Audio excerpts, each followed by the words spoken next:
What happened? Excellent. Well, I was wilding out, which means disobeying the Lord. Out. Yes, wilding out, disobeying the Lord, living riotously. And God made me to want to publicize him in the way I was publicizing my sinful passions.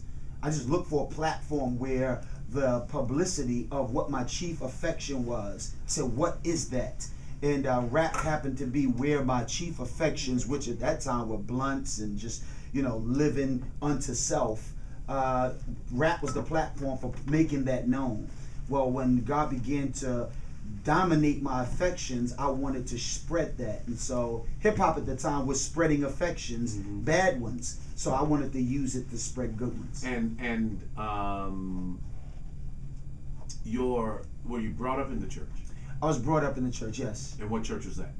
Well, it's a house church called Isaiah 53. It was in New York City, where my father was one of the men who was heading that church. So my father, Willie Branch, who's still in New York City right now. So I went there in a house church, but I ran away at 13 to the secular side because it was so no joke in my pop's crib, in my father's house. There we go. Yeah. I'm with you. Yeah, I got I know you. crib. Yeah, I got that one. Yeah. Right. No And, joke in my pop's absolutely. crib. So I ran away around. to live with my mother, and that's when I wilded out. That was the wilding out period. Okay. And that's when God, after high school, began to reinvigorate my affections for Him.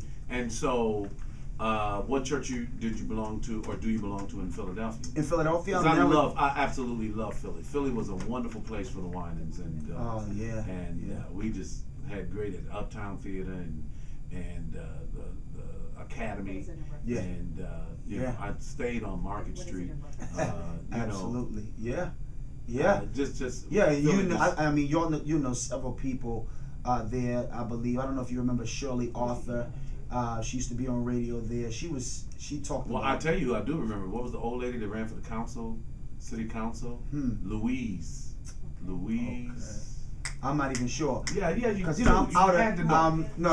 You remember? Charlotte texted me her name. What year did you get there? 90.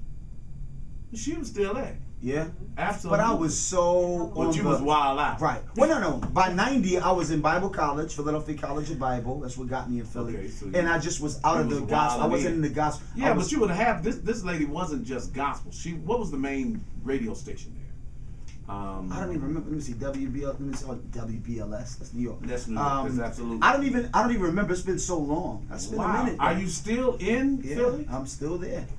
I'm actually at a small Baptist church called Sweet Union Baptist. Sweet Union. I actually my family just transitioned there to actually contribute to the work. A friend of mine just took over 5 years ago. He became the pastor, Pastor Zach Ravowski, and he took over, and we're actually teaming up with him to actually provide another place that is sensitive to what I do, and that is sensitive to those who use rap as outreach and hip hop. I guess the knock on rap would be the lack, or seemingly the lack, of transformation.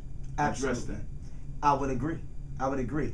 But the demonstration of what God can do with it, who does transform. Whatever He touches, He transforms.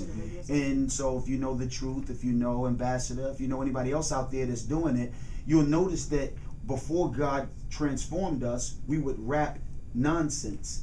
After God transformed us, we begin to rap His mindset, His word. And that's true, but not so much the rapper itself, but the life of the individual that is a fan of rap. In other words, I see what you're saying. Yeah, the lifestyle or the lack of transformation. In other words, the Christian tattoo phenomenon. Right.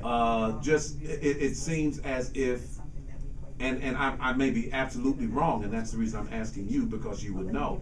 It would seem to me the lack of transformation from an old lifestyle into the new lifestyle, simply because it seems as if they just pin Jesus on to whatever you That's do. True. And I think, and so the secularization of Christianity is something we deal with not just in rap, Yeah, sure. You know, yeah. And so you're right. We're dealing with that now. So do you feel the responsibility of that? Absolutely. Yeah. Which is why I try to. Paul said this. Paul said, it's not that I can't take a wife. And it's not that, you know what I'm saying, I can't live off the gospel. He told one church, he says, but I'll work night and day to set an example for you. You know, and so I'm just like, certain things, like I don't have a tattoo. And I do that just primarily just to demonstrate I'm not moved by the the fads or the phenomenons. I don't think. But you have 2 earrings. I have 2 earrings. And would that suggest that the tattoo is okay if you? Well, I don't personally think the Bible forbids the tattoo. However, what I'm saying is, even with this, anytime I get usually I'm always late. So even the earrings.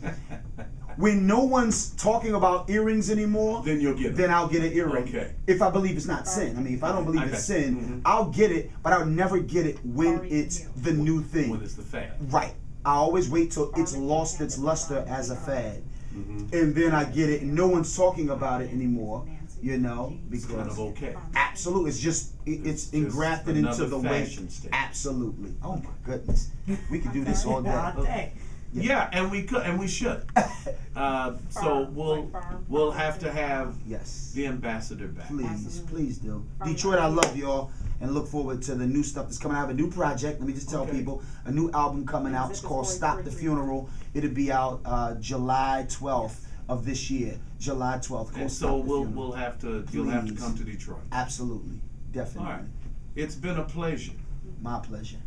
The ambassador, folk. Thank you so much for coming.